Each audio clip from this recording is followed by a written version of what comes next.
because you know why? Why? Because it feels right. It feels right. Legendary.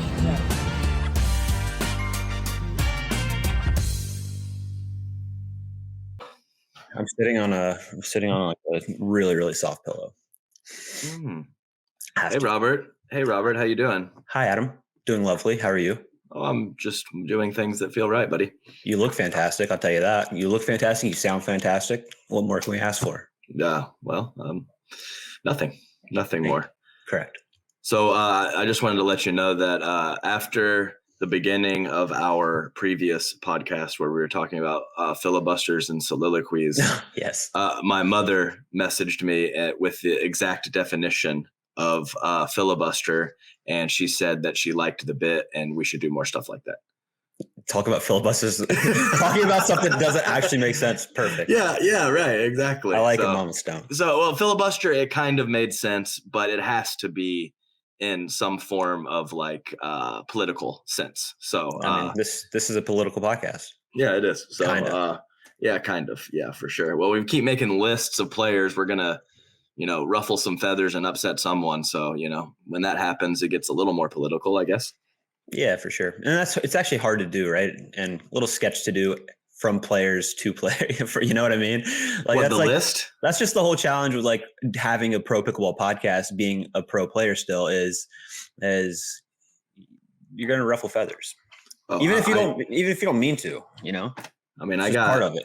I got 10 fingers here and I can think of 10 people I would just like to unleash on, but I can't do it. I'm still in the community. Even if I stop playing, I'll still be in the community for the foreseeable future. So we can only go so hard that when we're still players. So, well, you are the good cop, so I will lean a little bit more aggressive than you, but yeah, we've already established that.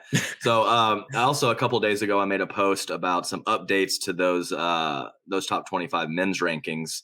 I definitely put a little time into it, but once we talk through everything and we're kind of on here going back and forth. Plus we had a couple extra tournaments, some extra information to compute in there. So made a couple adjustments, had a couple back and forth with a few players about it. But I like the rankings. I think they're cool. And after we go through all our rankings here in the next few weeks, I'd kind of like to maybe to revisit it at the beginning of next year. Because rankings are fun. They just are. Super fun. But I think everybody that watches pro pickleball is super interested in it.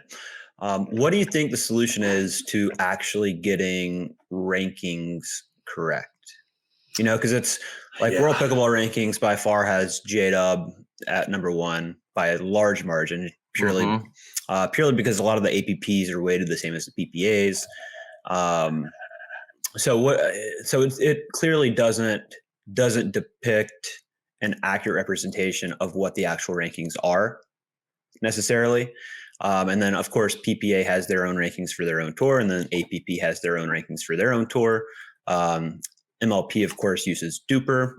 And DUPR is more of a rating, but you can rank those ratings in an order. But it's not based on points accumulated based on tournament results. So what do you think the solution is moving forward with how fragmented the sport is right now?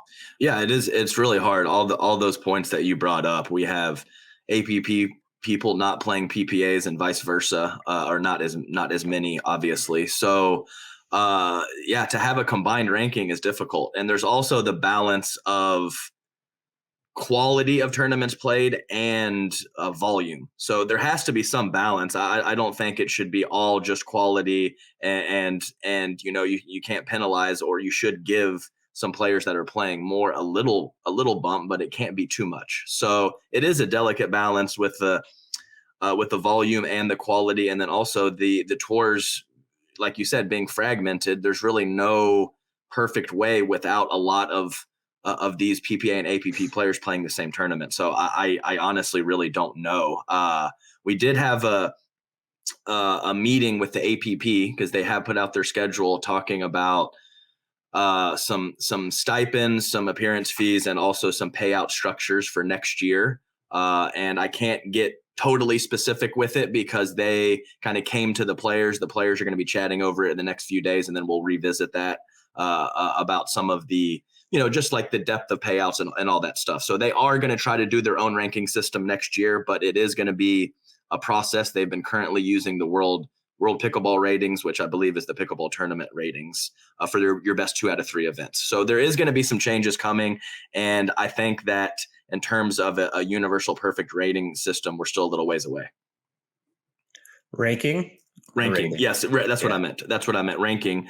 Just a ranking system that is well balanced with volume and quality wins, and that can go back and forth between the tours. And I just don't think it's super close at this moment. I don't think so either. And I don't think it will get close until we have enough data of APP players playing PPA and having that kind of mix of, and I don't know if that will happen, right? You might, like J-Dubs, you might not see him play PPAs purely because why would he?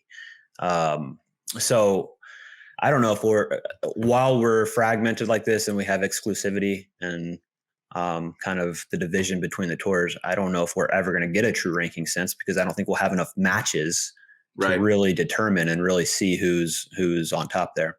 And we're always, we're all about sample size here. So it's important. Sample size is such a huge deal. Yeah. And also I wanted to bring up, Rob, that kind of with the guys in the PPA, when I was doing this list of 25, it's really hard to rank kind of those second tier PPA guys like Pat Smith, Callan, Spencer Smith, Deacon, if he was healthy, because they're playing events, and obviously there's 3 or 4 players in the PPA on the men's side that are extremely good. So they're playing events where they're beating some no names and then losing to those top players a lot.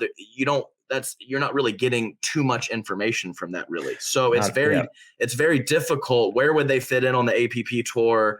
And it's hard to get information on those middling guys in the PPA because they're either playing studs or they're playing no names. So it's very difficult. No, it's very true. And I think it's also interesting in terms of being in that position of kind of not the top tier PPA. Like you get, to me, like Pat Smith, he's still had great tournaments this year, but I've heard much less of him this year than say last year. You know what I mean? Right. So in terms of like, I don't know if the right word's relevance, but like a lot of those guys, you're just not hearing as much of, because one, doesn't feel like PPA has quite as many tournaments, or the layoff maybe. But you don't see them at the end of the tournaments because it's so top heavy. And so I find it interesting because a lot of the guys that are on the APP MLP side are still getting talked about a lot, whereas then let's say they signed the PPA and where they were kind of in that second tier of the PPA, would be a little bit quieter around them, So it seems like in terms of like visibility, it's a good, like the APP has been a good move for a lot of the guys. Yeah, no, for sure. I knew it was a weird situation, last year when all this was happening. And I think that, I'm not saying that they've made a bad decision or anything, but there was just so much information those couple of weeks. And I think maybe some of those guys, not sure, maybe some of those guys wish they would have waited a little bit longer and got some more information before they made that decision to sign PPA or have more of the freedom. So, yeah. There is some peace of mind knowing exactly what your schedule is, not having temptations to play other tournaments, and having guaranteed appearances for the year. So I get that too, right? So it just depends what people want. And I know Pat, for example, has a full-time gig that takes up quite a bit of time. So, for some people, the decision makes sense. Yeah, I agree. So it's totally different for everyone. I think that's for sure true. But I think we'll struggle with rankings, like true global rankings, until we see more of kind of the crossover. Yeah, definitely. As things kind of settle in to it's even more difficult. Not only with the not having enough data points, but having a random player come in and be really good. That'll happen less and less. So it'll be a little bit harder to do that. But there's just so much going on to have a fully accurate ranking where someone very established and some guy can come in 4 months or 6 months and be as good or better than that player.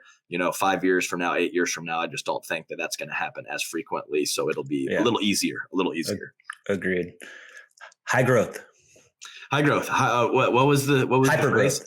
Hypergrowth stage. Hypergrowth stage. Got it.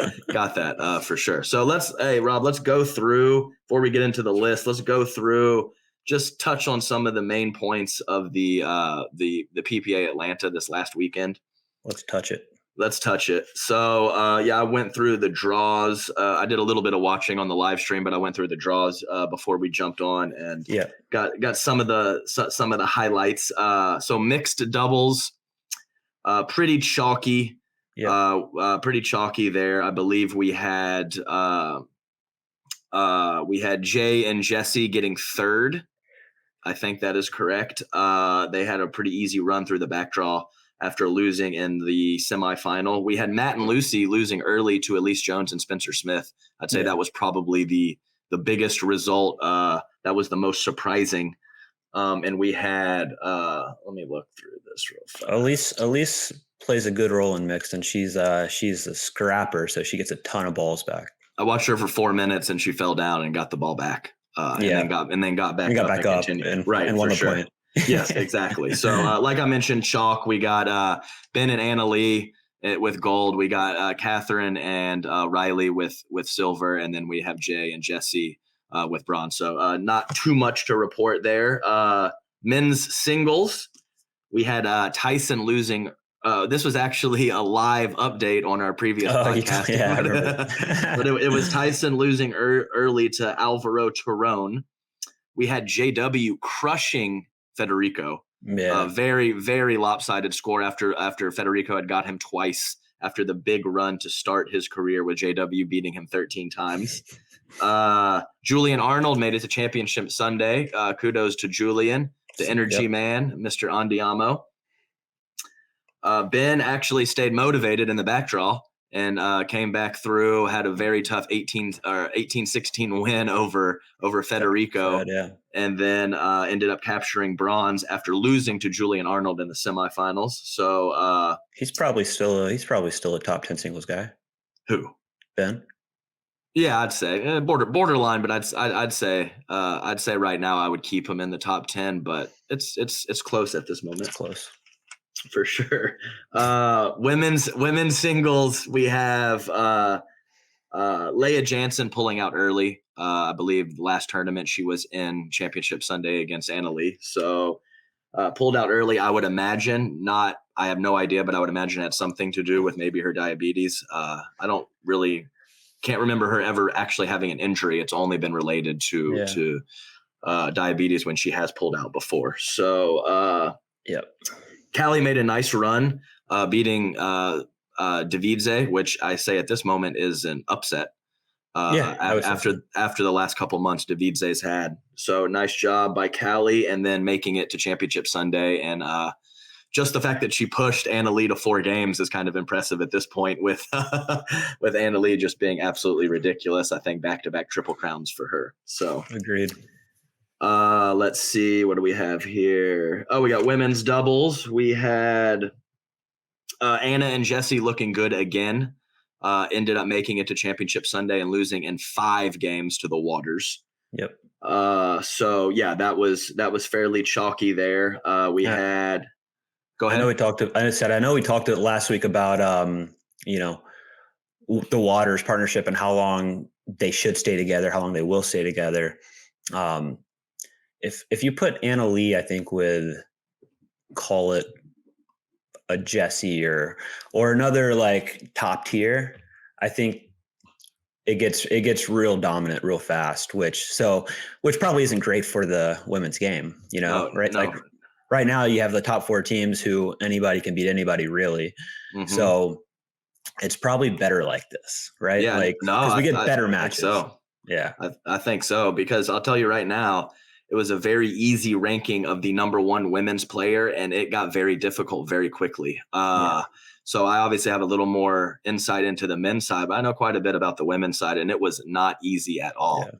And I think what we didn't mention last time, Rob, which can be a big factor for the Waters, is endorsement deals for the mother-daughter combination. Yeah, that's a good point. So if like flat out results wise, maybe going with a solid Catherine or a solid Jesse might win a couple more tournaments than the Waters, who are still doing just fine as it is. That mother-daughter factor, people love that stuff. And Yeah, so, no, and it is great. it's kind of a calling card for pickleball as well. You can play young, old, this and that. So I have no doubt True. that they've had some monetary benefit for having that mother-daughter partnership. And that could be something that could maybe make that partnership last longer than technically it should. It's a great point. Yeah, definitely. So yes, that was women's doubles. Men's, we had Leung and Smith, Tyler Leung, Spencer Smith having a nice run, beating Kohler and Newell 0-1, which was very shocking. Super surprising.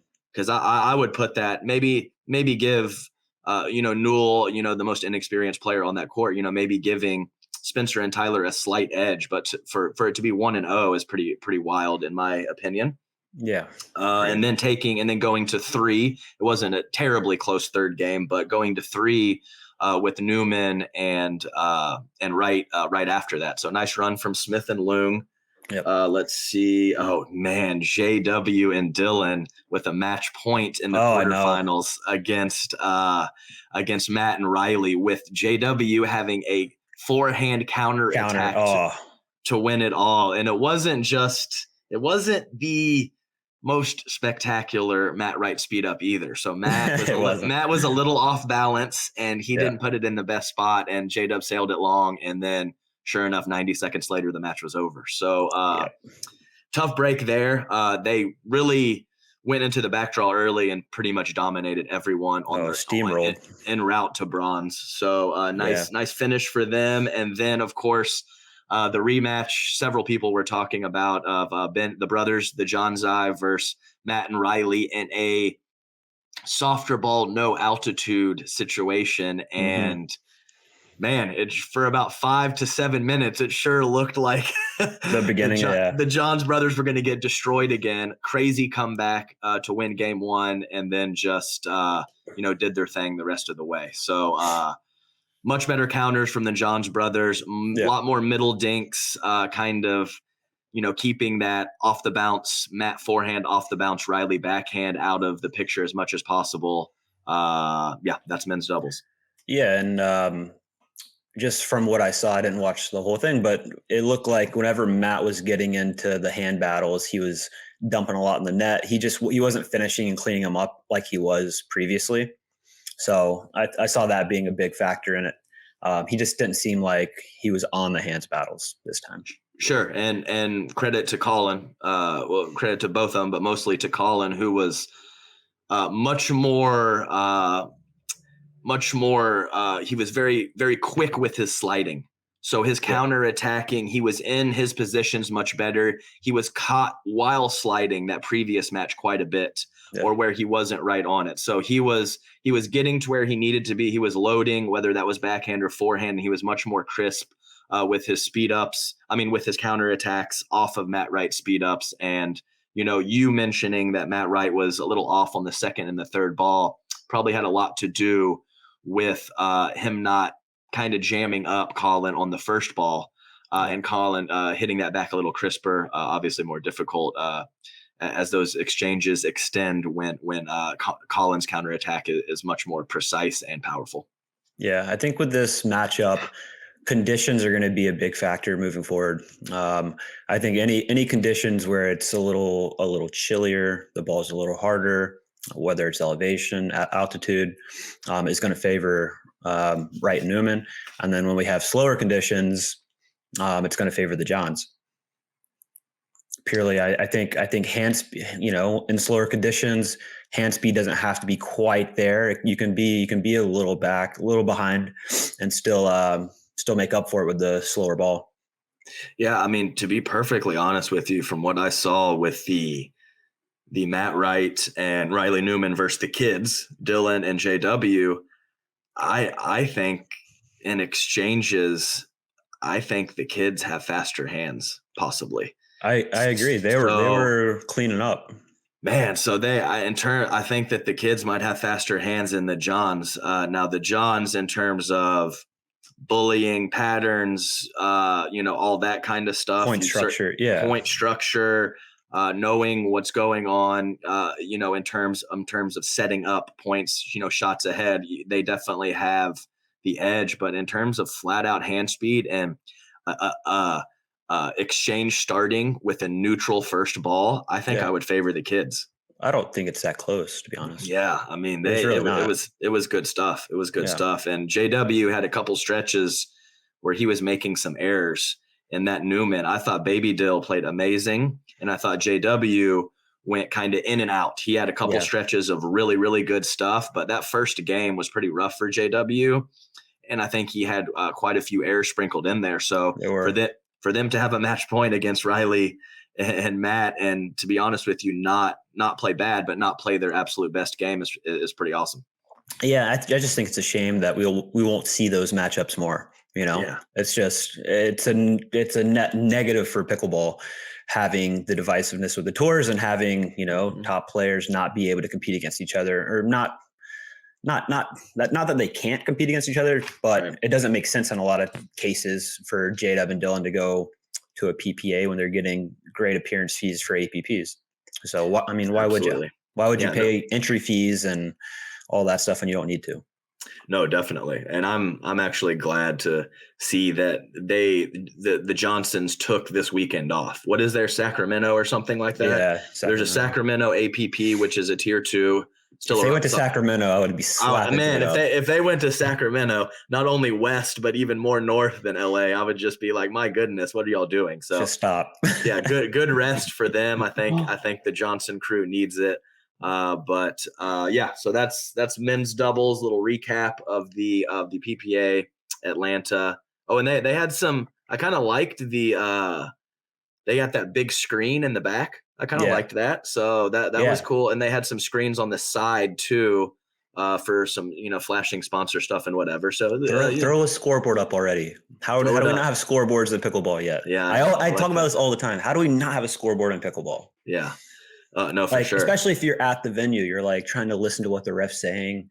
Just have it on a screen. Yeah, I think on the corner of that big ass board. Yeah, I like that, and I think that they have one at Bell Bank. So that big facility in Mesa, Arizona. But yeah, I would like to see it more too. Yeah, how many times you see? I'm like leaning in to get the score or something like that. Did you hear what he said? Or 7-4-2 or 7 or what's that guy like? Sochi Moy, or I don't know how to pronounce his name, but he is a very good referee, but he is very soft spoken. So I know what you're talking about. You can't understand him. I don't know his name. I'm sure I butchered it. Sorry for that, but he is a very good referee, but you can't hear the score. So that's it. That's the recap. Next tournament, like we said, is Sacramento, and then I believe there is there's a South Carolina tournament as well. Alabama tournament as well for the APP. And then we have the MLP in Ohio, and then a Boom Houston APP and Hilton Head APP, both tier 1s. So some pretty good stuff, not in the next necessarily in the next couple weeks, but in the next month to 6 weeks, we got some fireworks coming for sure. And when's the big PPA Vegas? I think that's pretty soon, right? I believe that is October 7th through 9th. And I will be teaching in Florida, so I will not be able to defend my title at the Vegas PPA. But that is a very big one, the year-end championships. So I did miss that one. So that one will be in the second weekend of October.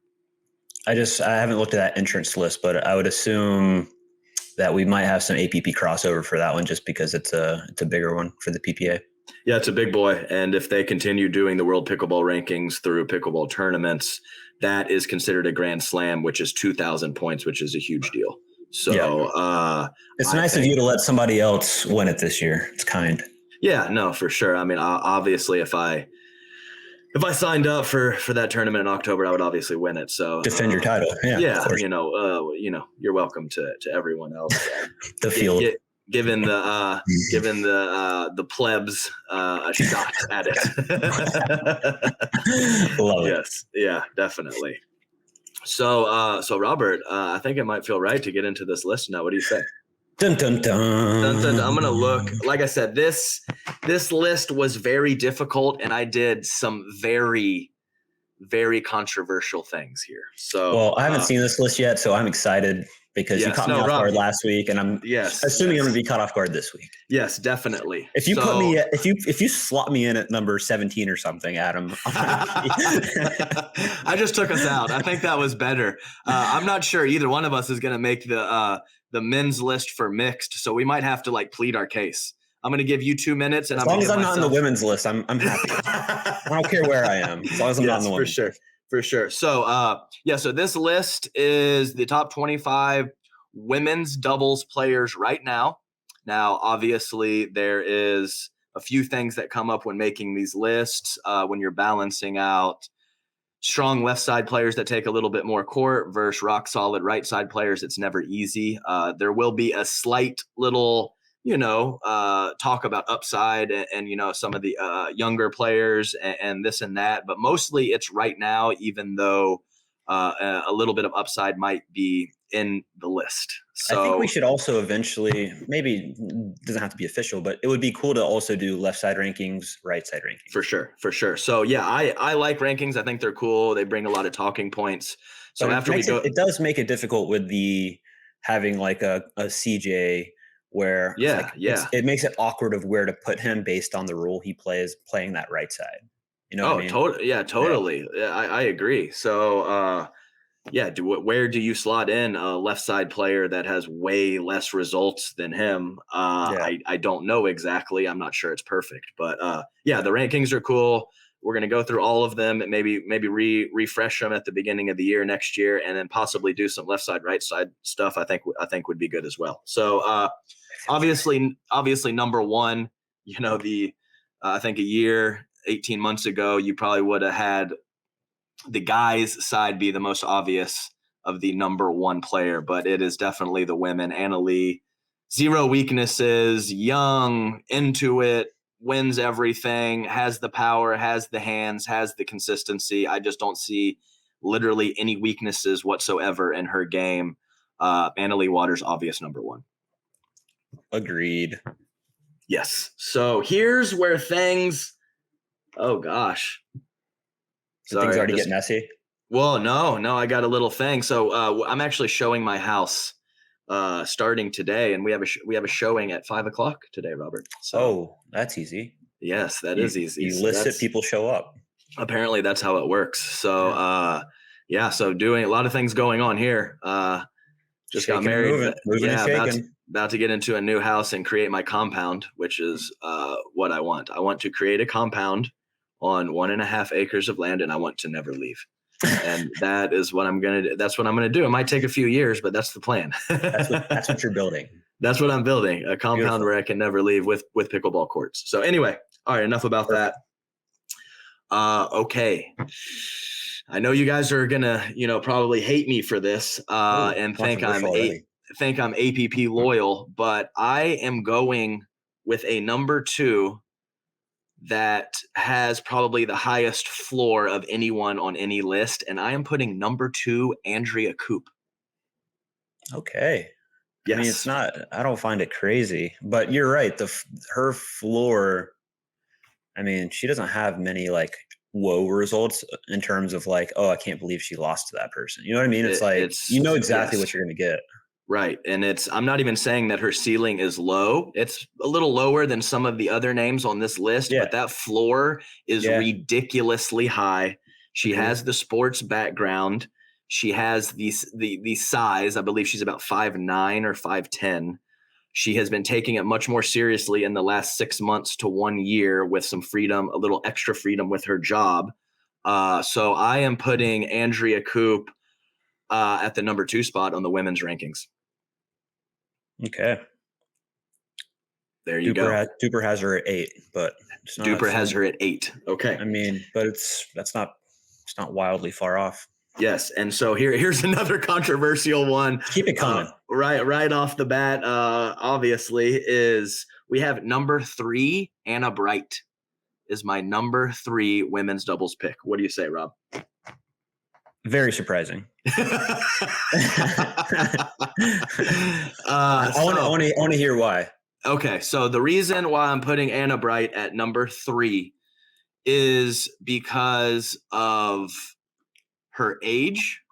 So we're playing upside into it? Yes, well, yeah. So upside has a little bit to play into it. So I'm more of a box checker. I just have all these boxes, and when people start checking them, they move up a little bit more, a little bit more, a little bit more. So the racket sport background, the age, the intense, one of the most intense mental players out there. So I am factoring all those factors in, and I am also factoring in the power and the exchanges being at a high level. Some of the spots of speeding up in the decision making still is not perfect, obviously, but I am taking that balance of upside, intensity, age, and her full force going for it with the amount that she is playing, and I'm putting Anna Bright at number 3. Let's be clear too here, Rob. Yes. Number 2 through number 8 was crazy close, and pretty interchangeable.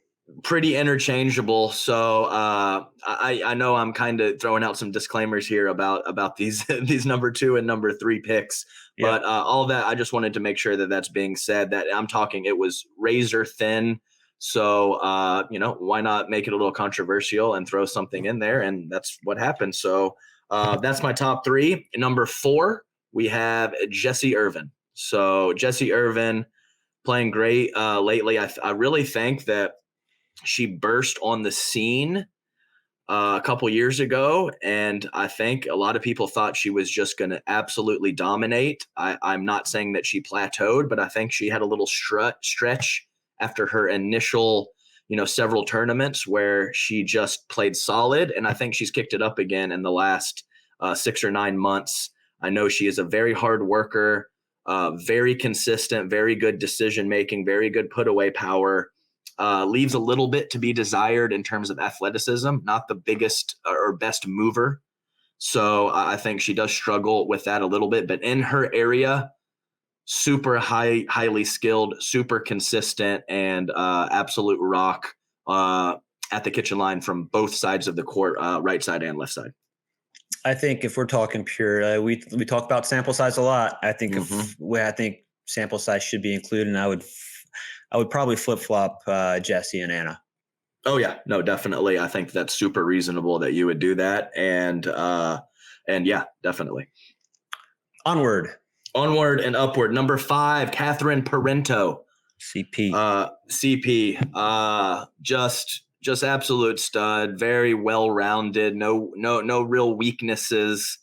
Can really manipulate the ball nicely with her spins and her ability up at the kitchen line, and has some really nice misdirect shots. She does leave a little bit to be desired in terms of wingspan and length. She's a smaller girl, which is a big factor, I think, especially in the women's game. And I do think that she does lack a little bit of that put-away power.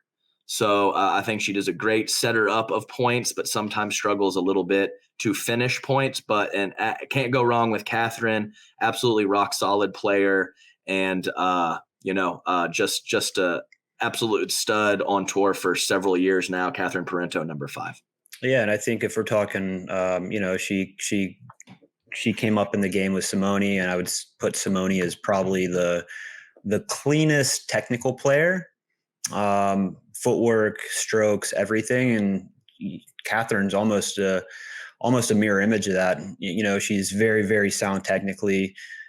Clean player, but yeah, like some holes in like the put away power, sometimes the countering, susceptible to being attacked. But in terms of actual skill, very, very high. Very high. Right. I agree. Yeah. And I think you're right. I think basically like Catherine in the midcourt and Catherine dinking and all that stuff is basically Simone 10 years ago. 100%. Is really what it is. So almost a carbon copy. Simone has a little more firepower and some nice speed ups and stuff like that. But very, very similar players. Yeah. So Catherine Parento, number 5. Number 6, Lucy Kovalova. So Lucy, been around forever. Great results with Matt Wright and mixed. Great results with a variety of partners and women's. I think maybe what dinged her a spot or two, like I said, all of this is very, very tight, is her being locked into that right side. So yeah. I think I've seen her a time or two get on that left, whether it's a switch or a change of strategy. And she does look a little bit uncomfortable over there at times. She's very much more solid on that right, but I don't see how you can find a better, rock right-sided player. Her rock on the right side is a little bit different than some of the other players because she does have that amazing length and that ability to reach in and that really, really good power on both sides, forehand and backhand. Yeah. So I do think that Lucy occasionally gets stuck bending, not the best bender. You can kind of catch her down by her feet or getting her stretched out and not also the best mover in the mid court and while she's scrambling in the back of the court. But her length, her power, and her consistency with her dinks is just super, super high level. And I have Lucy Kovalova at number 6. Yeah. And kind of on the men's side too, like with Matt, who's been around a while, like solid staying power. You know what I mean? Like, oh yeah, has been in the game for a long time, and a lot of new people have entered the game. And yeah, you've maybe seen like she's not the top, but she's still right there. Oh, you know what I mean? Definitely. So the fact to kind of weather that storm of new players coming in and to still be where she's at is super, super solid. Oh yeah, no, she's great. Like I said, can't go wrong with basically the whole list, but certainly can't go wrong with number 2 through 8. So number 6, Lucy Kovalova, and number 7, I have Callie Smith. So I do think that Callie Smith probably that hand speed and the power that she brings is really, really high end and probably would rank higher on this list if you would just be going with those two qualities in terms of the hands. Terrifying when she really gets going, but she definitely has some inconsistency issues with some of the softer stuff, and actually doesn't really have a lot of tricky speed ups. They're very quality, low, hard, but there is not. It's not disguised. She's got exactly not a lot of slippery stuff or disguised stuff, and she's gotten a lot better with her soft game. She doesn't really miss dinks as much as she used to, even though they are fairly plain and kind of just solid and consistent. Maybe kind of like Tyler Lung's dinks, nothing special but very solid. So I would put Callie at that number 7 spot due to some of the inconsistencies and some of the ups and downs that she has, even though when she's on fire, she's, a top 2 or 3 player for sure. Would you say her upside is where she could improve the most would be mixing in some of the disguise and the speed ups, and because her hands top 2, top 3 in the women's game, in my opinion. Her hand speed's fast. So if she can kind of create a little bit, like you said, slippery speed ups where she can get her opponent off balance a little bit, like her hands are so fast that she should be winning most of those hand battles. Right. And yes, right. And I definitely agree. And I think that just having another speed, maybe it's a mid-pace attack. Maybe it's this, it's that. She is really good at what she does, but there's not as much variety as I would like to see. And when, it's just not as crisp, you're a little off that day, to have a second and a third option can get you through some tough matches. Sure. And then you can find it later in the tournament. But I do think that, if she's a little off, she might struggle to find another option or an option to really grind it out. So that's why I dropped her a spot or 2, even though she is such a physical presence and such a beast out there when she's playing well. Totally. Okay. 8, we have Simone Jargin. So, the GOAT. struggled a little bit with some age and some injury issues over this last year or two, but like you mentioned, still just super high end skill. She can put the ball places. She's so smart. She's very tactical, strategic, and she's got all the shots.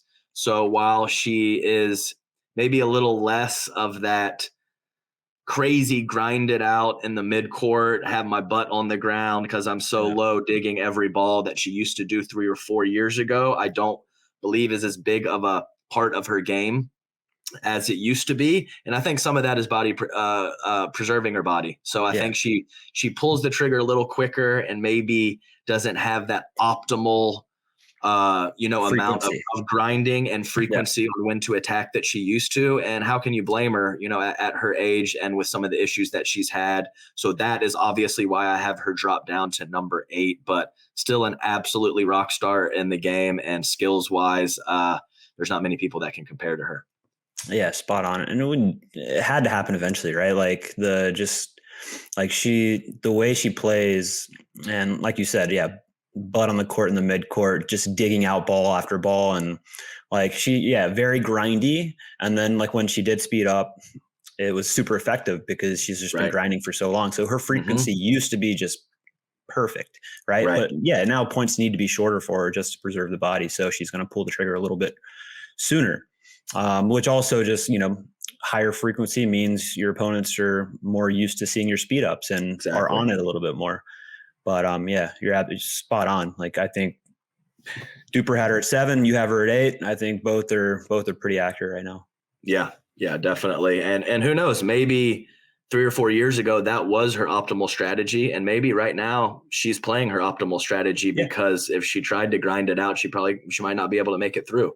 Both mixed and gender. So all right, so Simone, there you go. Kind of a very small drop. I'll kind of label that. We have Annalie in her own tier, and then 2 through 8, very tight, very close.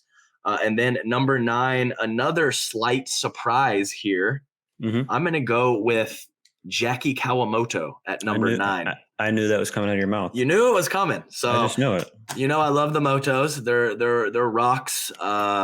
Another one of those super, super high floor players like Coop, and that, maybe, me being a higher floor, lower ceiling player, maybe I'm throwing a bone to some of those high floor players because I think they might get looked over and underrated at times because they don't quite have some of those flashy shots. So I'm going to put Jackie Kawamoto at number 9. Does not play a full slate, but just absolutely no weaknesses.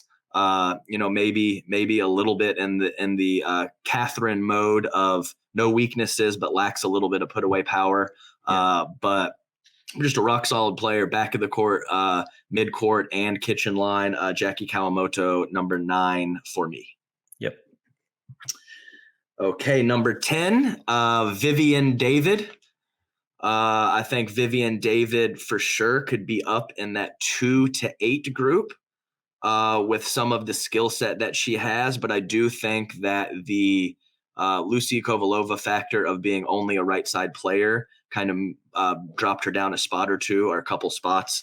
Definitely not the most comfortable on the left side. And, we talked about it many times. Maybe that doesn't mean anything in a couple years, but I do think the variety at this moment knocked her a spot or two. But stud on the right, just gets really low, digs balls like crazy, doesn't miss many dinks, and has some nice misdirects and some really nice 1-2 patterns. And defends well on that right side with some cobras and some really nice right side stuff. So Vivienne David, my number 10 player. Strong, like pretty for not a big girl. Great put away power too. Oh yeah, absolutely. She hits the crap out of the ball. She's given me a couple third nipples in my career. Kudos to her. And I think just on the right side, I think she's kind of Colin Johnsey a little bit, She's got her patterns and her things that she likes to do on the right. Tough to know where to slot her and where to slot Colin exactly. But I am going with Vivienne David, number 10. I like it. Numero What is 11? Once. Once. Let's go with Lauren Stratman. Lauren Stratman at number 11. Just a great offensive player. Has the spin, has the flow on her shots, meaning, she's really taking everything's real flowy and spinny. And when she gets hot with some of that offense, it's one of the best in the game because she disguises it well. She has the hands to have those 1-2 shot combinations. And I think she's a little underrated at times in the midcourt with some of her digs and some of her midcourt play getting forward. I know she's not the absolute best mover out there and has some inconsistencies at times because of the spin she has on those dinks.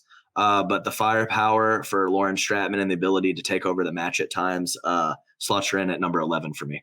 Yep, like it. Okay, number 12, Leah Jansen.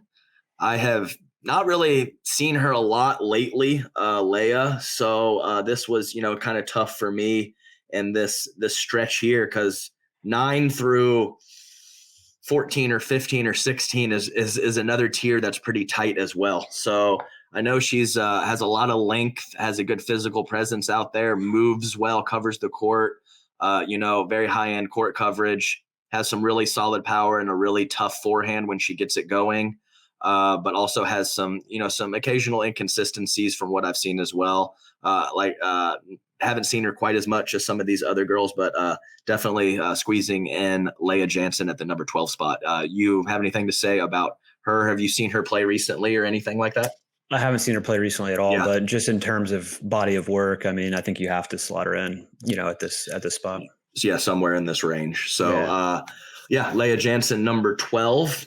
And I am going to take a slight upside play here, not a huge body of work, but some very good results when she's out there and seems very committed to the game. And, for a not the shortest girl, but for a pretty slight frame, really hits the crap out of the ball. And that's Parris Todd at number 13. So I played her at St. Louis several months ago and mixed, and I'm not sure she countered a ball. She was just blocking, looked a little uncomfortable up at the kitchen line. I mean, I know this is mixed doubles that we're talking about, not women's, from my experience, but what I've seen the last couple months with some of her power and some of her loading forehand and backhand and just absolutely destroying some counters and mixing that in with some of her blocks, I think that has been a great adjustment, an adjustment that came quicker than I expected.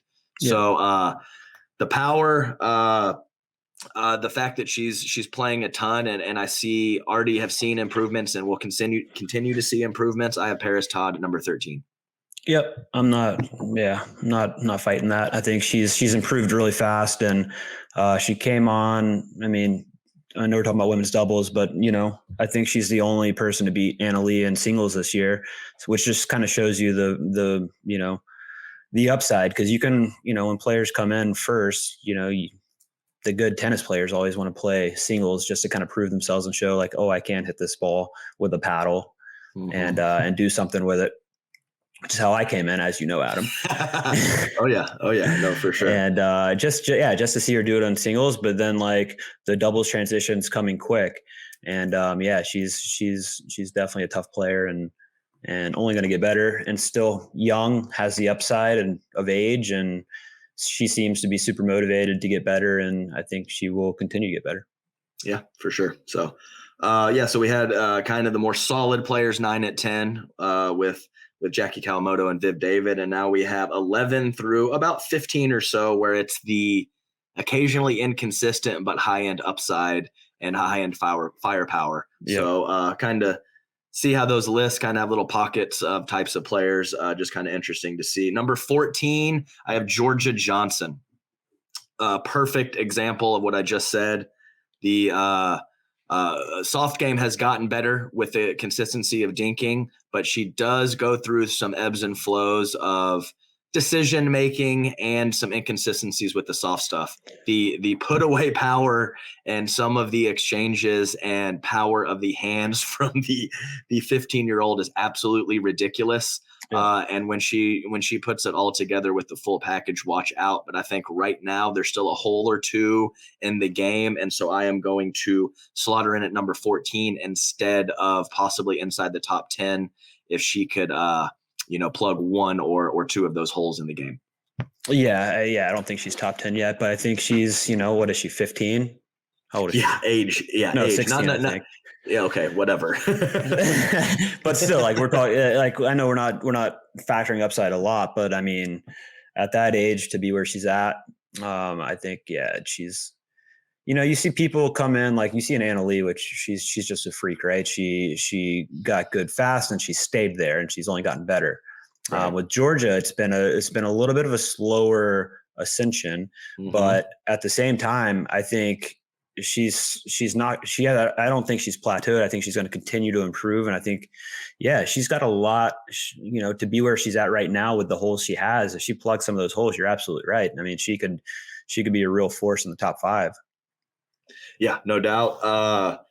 So number 14, Georgia Johnson. And I know it's, these are supposed to be right now rankings, but it's hard not to have a little upside in the back of your brain. We talk about it with whatever, NML or things like that. The upside is sexy, especially with its, skill upside and age upside. So it's hard not to have that leak in a little bit. But yes, so Georgia Johnson, number 14. Number 15, we have Mama Waters.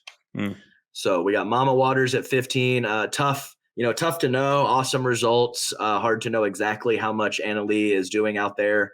There's little stretches where there'll be 4 or 5 minutes where I'm like, man, Lee's getting exploited a little bit here. And then there'll be 4 or 5 minutes where Lee's just lighting people up and starting the fire and cleaning it up, starting the fire, having Anna Lee clean it up. Yeah. So it's when I watch her play, there's definitely a lot of ups and downs. And right when I think, she is getting a little bit older, and then she'll just have these great shots and these great stretches. So tough one to rank at, I believe, 43 or 44 years of age, but man, really, really good hands, really good power, and still an absolute force in the game. Had trouble with this one, but I slotted her in at number 15. Yep. And again, DUPR has her at 3. But that's purely with the results with Anna Lee, right? So it is difficult to factor in, partnerships and how that plays into the rankings and all that. Yeah, it's super tough. There's so many factors that we've already talked about, plenty of them today, and that's just another one to add to the list. Very, very, very hard to know. These ranking systems have a tall task, and it's just what it is in the moment. Number 16, I have Irina Tereschenko. I believe that this might be a little low as well for some of our casual viewers, but Irina Tereschenko, been around for a very long time. Great physical presence out there, kind of has that perfect, female athletic frame at about 5'10", wiry, strong, great length, moves well for her age. I mean, she's right up there with me at 40 years of age. So some of her length and movement is really high end, and she can do a lot of things with the ball. She can manipulate the ball. She's got that heavy backhand slice and that rock solid topspin forehand roll. I do think at times she can get a little exploited on the attacking. She'll go through some stretches of getting lit up where she's getting attacked and kind of coming at her with pace and with power. Maybe less so the deception, more the pace and the power that gets Irina at times.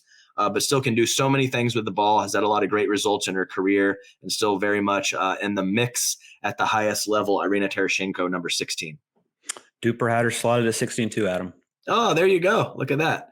So tell me if you know this. We've got, so out of the DUPR top 10, do you think you've named them all? Yeah, probably. You missed one. Incorrect. I missed one. You missed number 10. Number 10 DUPR has not been listed yet. Now continue on though. I'll continue on. But in fairness, I don't think number 10 should be listed yet. So okay, gotcha. All right, cool. Well, we'll see. Number 17, we have the other Kawamoto, Jade Kawamoto. So I know talked about they don't play as much. They don't play a full slate. I think they've been playing just a little bit more lately. I think they actually work for the NCAA, doing something for the NCAA. Not 100% sure on that, but I think I heard that through the grapevine. So we have the lefty Jade. We already mentioned the righty Jackie. So the lefty Jade Kawamoto, rock solid, pretty much a carbon copy of her sister. Not a lot of weaknesses, not a lot of put away power, but just carbon copy. But you listed her 17 and Jackie number 9. Well, That's messed up. I'm talking about game style here. I'm talking about game style, carbon copy, Robert. So yeah, it's hard. I didn't really know exactly where to go. Somehow I've seen Jackie play more because I saw more matches of her in the MLP. So yeah, I know there's several spots in between them, but I have Jade at number 17. Onward and upward. Number 18, we have the dark horse, the net lord, Susanna Barr. Was that number 10? Possibly? Nope. Okay, so yeah, Susanna Barr, kind of a funky game, lots of deception, lots of, flailing limbs and a lot going on with Susanna Barr. But when she gets hot, she has a very low margin for error with her game. A lot of her shots are drops and dinks or clearing the net by 1 inch. So she can go through stretches where she's very much looks like a top 10 player, but she can also have a match or two where she looks like a player that is not in the top 25. So inconsistencies, again, a common theme in the last handful of players where she has the high end upside and some really good shot making, but can kind of lay an egg at times in terms of her consistency. So I have Susanna Barr at number 18. I like it. DUPR has her at 21, but okay. DUPR has her at 21. There you go. Number 19. The Prof, Corinne Carr. Number 19, or CC, rock solid player. Been around forever since the beginning of the game. I think she, in the last year or two, has gotten looked over a little bit for her just rock solid consistency and consistent results. I know she, doesn't have anything overwhelming, but I think she has rock solid power on her forehand, a little less so on her backhand, and has some pretty good speed ups as well. So I do not think that the game has passed her by at all. I know she is, not a consensus top 10 player like she was a couple years ago, but I think Corinne Carr is still very much relevant and very, very solid. And I think she gets looked over more than she should. So I have her slotted in at number 19. Yeah, Prof still makes a lot of balls. If you make a lot of balls in pickleball, you're going to be consistent. You're going to get solid results, period. Rob, this is a game of errors, not a game of winners. That's my it's very true. That's my insight for the day. Racquetball, tennis, games of winners. You can hit winners from anywhere. You can't really hit winners from anywhere in pickleball, at least on the doubles court. So game of errors is a huge deal. Corinne Carr, number 19. Number 20, fresh face, number 20, Etta Wright out of Utah. So Etta Wright kind of came on the scene. I think she's been playing for a little bit longer than some of her tournament results would suggest, maybe a year or two or somewhere in that range, around 2 years. But she is a very consistent, solid player, and I've really liked what I've seen from her the last couple times I've watched her play.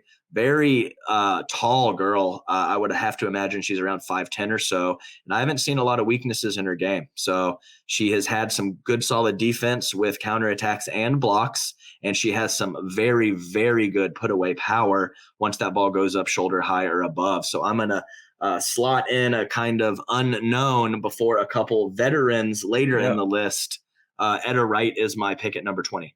I haven't really seen her play much, but I'm just looking through the DUPR list, and this might be your most controversial pick because I don't think she's in the top 50 of women's doubles. Well, I've seen her play a couple times, and I have her in the top 25. So there we go. So I win. Number 21, we have Maggie Remenzi. So Maggie Remenzi, the sister of Andrea Coop, she has been playing for quite a while, even though she does not, I don't believe she's ever played a full slate in a year. I have seen her quite a few times lately at the MLP events and some of the other APPs. Did you freeze, Rob, or are you good? Oh, there you are. Okay. So I have Maggie Remenzi, tall girl, good reach, reaches in the kitchen nicely, has some really, really good, tricky speed ups, has possibly had the reputation of having some ups and downs in her mental game and getting frustrated with herself at times when she has a few errors sprinkled in, and that can snowball for her occasionally from what I've seen. But rock solid player, some good upside with her shot making ability. Maggie Remenzi at number 21. Yeah, and with Maggie, I think last year compared to this year, big improvement, especially for somebody that's been playing pickleball for a while. Right. It seems like she was much tougher mentally this year. Kind of gave away less points and less errors once she got kind of down. Stayed pretty solid throughout, and it's been good to see. I think her results this year have elevated. For sure. So, and I think kind of in the same vein a little bit, at number 22 is Michelle Escobel. So another veteran, been around forever, great results with a variety of partners. Fantastic shot maker. She can put that ball anywhere. Occasionally, probably speeds up a little too much, but she can put it line. She can put it body. She can roll dinks.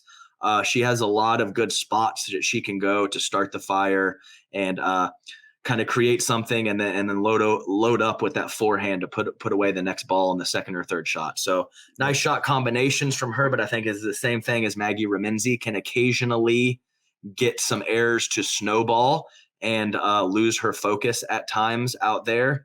And that has definitely probably dropped both of those players a couple spots on the list with some of the inconsistencies and some of the stretches where they struggle mentally. Yep. DUPR's got Maggie 25, Esquivel at 26. You have them at 21, 22. Anything else to say about the veteran Michelle Esquivel? No, been playing the game a long time. Good firepower, good speed ups. Yeah, can sometimes make wrong decisions from midcourt and kind of try to pull the trigger a little too often in defensive zones. But at the end of the day, she could still get results, and I think 2022 is a good spot. All righty. Next up, we have number 23, Elise Jones. So Scrappy talked about her earlier with some of the results from the PPA Atlanta.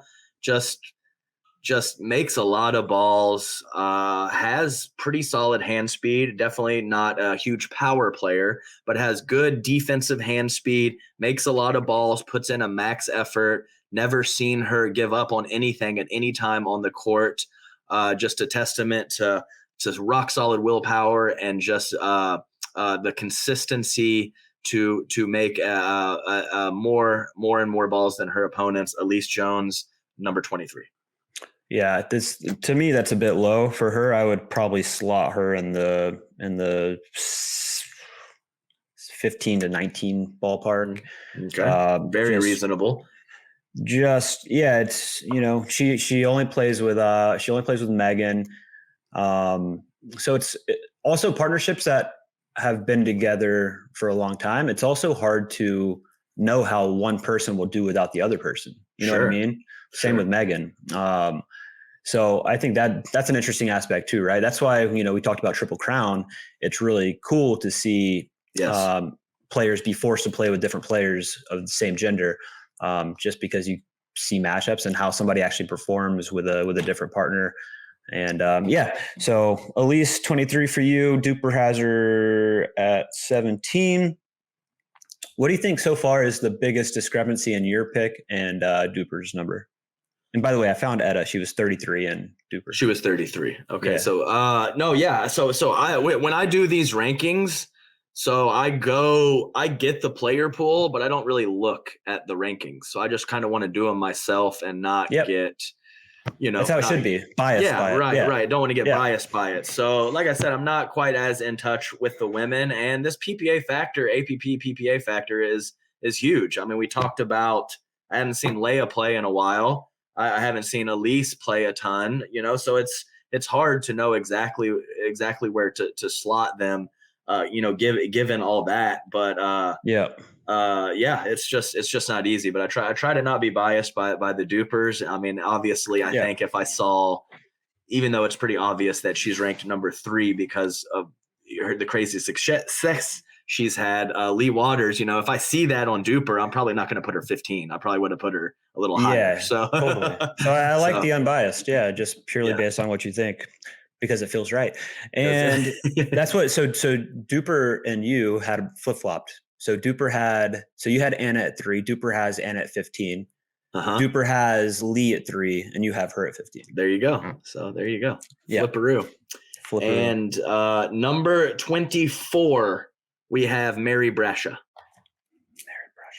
Mary Brasha. So she's been playing a lot. She's nice and young, finished up her college tennis career, making a lot of balls out there, has a little funk to her game, even though she does have that tennis background.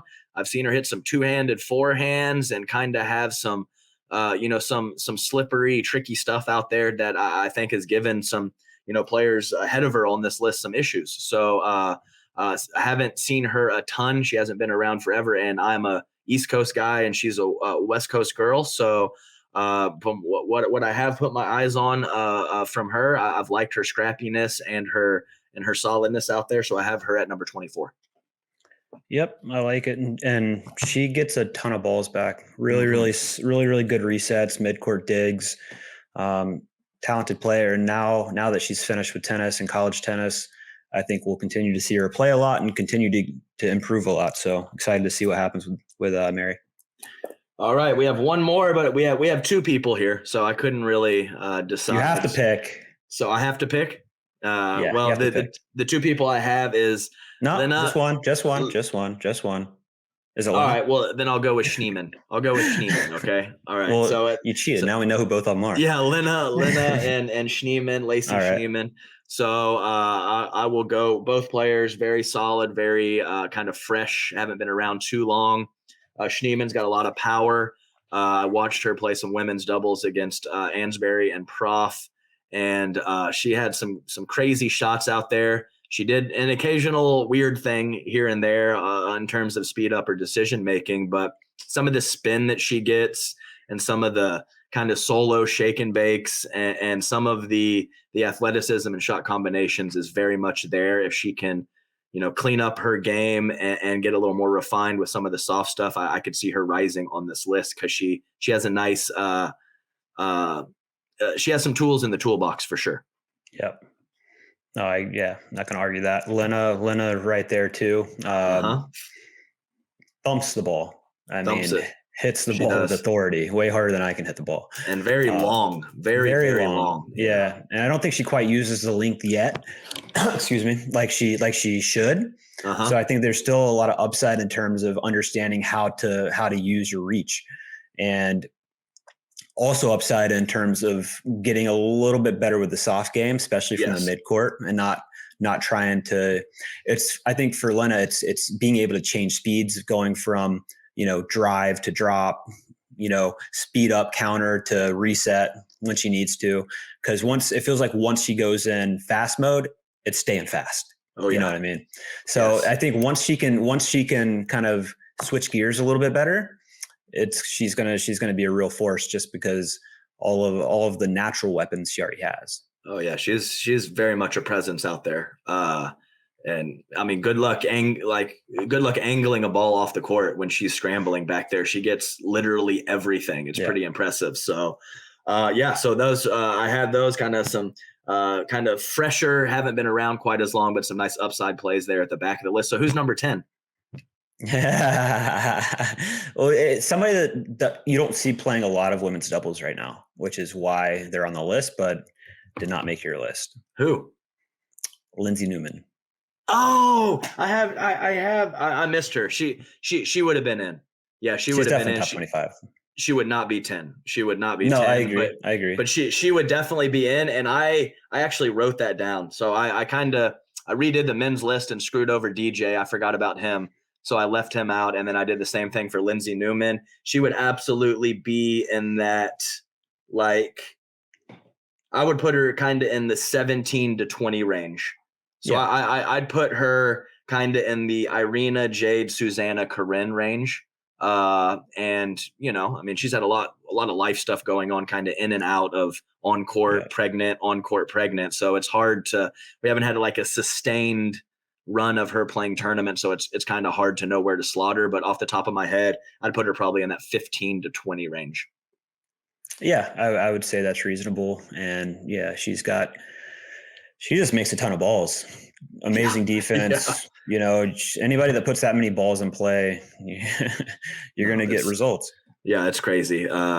Just to watch her. I know we're talking about women's doubles, but to watch her play with Riley, and literally the strategy is for her not to come to the kitchen line and just hang out in the midcourt and let Riley just run along, and she just doesn't miss. It's like her in the midcourt is like other players dinking.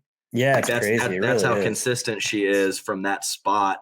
Yeah. Kind of like, yeah, I mean, I think about like Regina Franco as well, in that mode where when she's in the midcourt in the back of the court, occasionally I'm like, Regina, don't even come up. You're so good. You're so good in the midcourt in the back. Just hang out back there. I kind of think the same way for Lindsey Newman, but she would definitely be in there.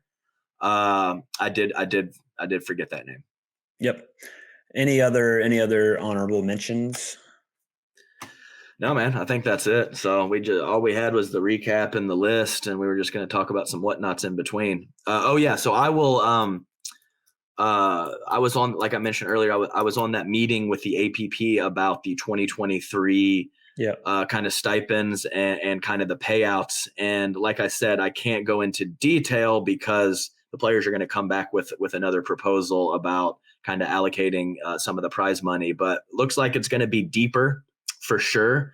And it looks like there's a very reasonable possibility that the top 20 pros will not have to pay tournament fees. So this is just stuff that a couple little points. There is nothing set in stone whatsoever, but it is a work in progress with the players and the APP tour to get everything situated for the 2023 season.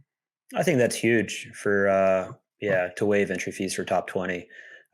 That's something that I've talked about for a while in terms of cost of pro pickleball and the barriers to playing the game. And like, if you're paying $400, $500 in entry fees, like, you've got a medal right now to even make that back. And that's just to cover your entry fees. You know, then you have hotels and car rentals and flights, and like, it's super pricey. So cutting out that 500, depending on if you play 2-3 events, you know, it could be anywhere from $300 to $500. Cutting that out as an expense allows players to actually be able to, you know, at worst break even on the weekend, you know, having decent results, especially if they start to pay deeper. So I think those are two check marks of huge ways to move the game forward. So big props to APP if that actually moves forward, and, you know, they pay. I don't know how they'll structure the deeper payouts, but I think at worst, like seventh to eighth should get paid. I don't know if they'll go to kind of per round stuff like the PPA's done. I think PPA did a good job in terms of paying per round in the winners bracket, but I think they have some pretty glaring holes with how it works in the back draw and winning bronze. So hopefully take some learnings from how everything's gone this year and put a good foot forward next year. And it's exciting. And I like that they only have 20 tournaments and that they're all tier ones and that they're all going to be heavier payouts. And if they pay deeper and kind of remove some of the entry fees for the pros, sick. Yeah. So that's, I'll be excited to hopefully be able to talk a little more in detail about it next week when we get together. But you're exactly right. I think that's one of their main focuses was, you know, and I mean, for anyone, whatever age, it doesn't matter. But I mean, you're saying if you're 25, recently graduated from college, just to not pay tournament fees and maybe get $300 or $400 for 7th and 8th, like that's a big deal. Like, as a more established older person, you know, that kind of seems like chump change. But some of these guys playing a few $100 here and there, or maybe not making money, but not having to pay is a huge deal and could get more talent in, and maybe someone takes a crack at it for 2 or 3 tournaments, but now they can take a crack at it for half a year or a whole year, given how it works out. So excited to see what the APP comes up with officially, and I think I'll have more info on that next week. Love it. Beautiful insider update, Adam. Thank you. Yeah. Well, what can I say? I'm an insider for now. We'll see how much longer. I'm excited to see kind of how things shake out with because, I don't know if it was NML, but somebody wrote that I read recently that PPA hasn't signed anybody since that initial flurry. I will be pretty curious, and I've heard some rumblings about some offers out to some non-signed PPA players right now that are pretty significant. So we'll see if PPA is able to lure anybody over and what that looks like. But as of now, to my knowledge, nobody else has been signed to a PPA exclusive. And we'll see if anybody signs. We'll see if anybody drops from those contracts. I'll be curious to see how it all shakes out. Yeah, I think definitely. I would be very shocked if there wasn't some form of offer, whether it was official or verbal or whatever, or some kind of negotiations going on between PPA and some of the top other players that are not under contract. I don't know why I think this, but I see Anna staying and not signing, and I see Parris signing. That's what I see. I don't know why. That's just off the top of my head, my hot take. Sure.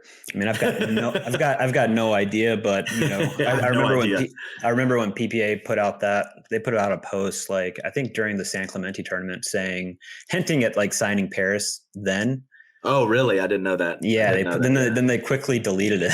They quickly deleted it. Yeah. I don't know, man. So a couple of times, especially with that flurry too, everyone was talking. So there was some interesting information. Apparently Corinne and myself had signed, for a couple of days, and I talked to someone and they were like, "Oh yeah, so tell me about you signing." I was like, "We're not signing." So it was interesting, some of the rumblings, what's true, what's not true, and how you play that game when you're a kid. You got like a circle of 10 kids and you say a word and then it gets back to you, and it's like you like say a phrase that's completely changed. So totally. Information gets distorted and manipulated pretty easily in this community. What are we doing next week? Are we doing more rankings? Yeah, we have to do more rankings. So hopefully we'll have some more information about the APP specifics for 2023, and then we can do. Let's go with the men's mixed rankings. Men's mixed. We've already done the men's doubles. We'll do the men's mixed, and they'll be very, very different from the men's doubles rankings because it is by far a huge difference in skill sets for men's doubles and mixed doubles. So we'll do that. Go ahead. I don't remember what I had one thought, and then I immediately thought of another thought about rules, because when I think of mixed, I think of in terms of different rankings, Zane spin serves getting eliminated next year. So that's also just an interesting topic of that's gone, or it will be gone. So tell me this, so what you've heard is any form of spin whatsoever on the serve will not be allowed. I don't know if I haven't heard that. I just that you're not able to create spin with your tossing hand. Okay. Gotcha. Okay. All right. No, that's good for me. My serve is regular. Totally. Totally. I disagree with the fact when people say that it's not an advantage anymore. And if you look at the data of missed returns, it's not very high. It's not about missing the returns. It's about how the next shot's set up, how easy your third is, and how you're using your serve as an offensive weapon to then step in and crank a drive or hit an easier drop. And right. Yeah. And mixed, it's an even bigger deal. So I think about it when they show, when I don't watch it anymore, but I used to watch tennis, and they would have the little dots where they were returning from. Yeah. So it's a big server, you're returning way back. If it's a less server, you're returning more in the court. And I would really like to see the little dots for where Zane hits his third shots from. And singles and doubles. He's probably hitting his third shots closer to the kitchen line than the baseline. If you think that's not a big deal, you're freaking crazy. So yes, there's a lot of things you can't necessarily see in terms of advantages for the spin serve. So that's definitely important stuff. And so the mixed list will look much different. I have no doubt that Jay will be much higher on the mixed list and the men's list, and there'll be a couple people that are the opposite as well, where they move down the list because of mixed, not men's. So 100%. All right, kid. I think it fun. was, yeah, let's do that. Nice run there. I'm sure I'm going to get some shit for Coop and Bright at 2 and 3. But like I said, 2 through 8 was kind of a shit show. It could have gone either way in my eyes. You've got an opportunity this weekend, Adam. Sacramento, because I believe your number 3 ranked player, Anna Bright, is playing with the senior pro Beth Bellamy at the Sacramento. I already looked at the draw. I think they'll win. Okay. All right. I mean, I can't remember the teams they were going up against, but it's a pretty thin field. And I remember thinking, Beth Bellamy's good. Yeah. So if she doesn't have to cover a lot or as much as normal, then I think they're going to win, to be honest. But at the same time, I don't think that a lot of the high end APP women will be at that tier 2 event. So we'll just have to see. Yeah, I mean, that's fun though, right? Having your number 3 ranked player and a senior pro playing an open draw, that'll be fun to watch. That's fun unless you're playing them. Yeah, it's like when Weinbach and Gingrich play. You don't want to play them because you can lose. You can lose to those guys. It's lose situation. 100%. If you win, you just beat senior citizens. Yeah, if you lose, you lost to senior citizens. It's literally zero. Nothing good comes of winning. It's just totally expected. So it's very much it's tough mental space to play, those people. I mean, I've thought that before too. It's like maybe I'm not feeling my best or I'm struggling physically or something like that. And it's like you get in the back draw and it's like you just don't want to lose to no names, It's like you get up against a good team and you're like, okay, I can lose to them, it's fine, whatever. No big deal. But you don't want to lose to a senior, you don't want to lose to someone no one's ever heard of. So it's definitely a kind of weird mentally in those situations. That'll be fun to watch. I'll be tuning into that just to see how that dynamic is and to see if Anna can carry. Well, I'll tell you one thing. You will see, and that will be Anna Bright intense on the court. You will definitely see that, regardless 100%. Of who she's playing with. I'm telling you, that's a factor in her being number 3. She is. Yes. She's not giving an inch. She is intense as hell out there, and that's a factor for me. My only question with that, because I agree, I think it's a strength, but is it sustainable? Oh, you know what I mean? Sure. Oh, my competitive spirit's been broken for sure. When I came in hot those first couple or few years. I was intense as hell. I was yelling at people, looking for someone on the sideline to make eye contact with, just like hardcore. And it is very much waned. So that's the thing. Is it sustainable? So that'll be interesting to watch as well because coming in hot, really motivated. We'll see. Yeah, we will see. And 1 hour, 24 minutes, Robert. That's about my threshold. We start creeping up into 90 and 100 minutes. Yeah, this is plenty long. Something I can't do. So I believe it feels right to end right here. Okay. It's been fun, Adam. It has been fun. Until next time, friends. Bye, guys. Night. Because you know why? Why? Because it feels right. It feels right. Legendary.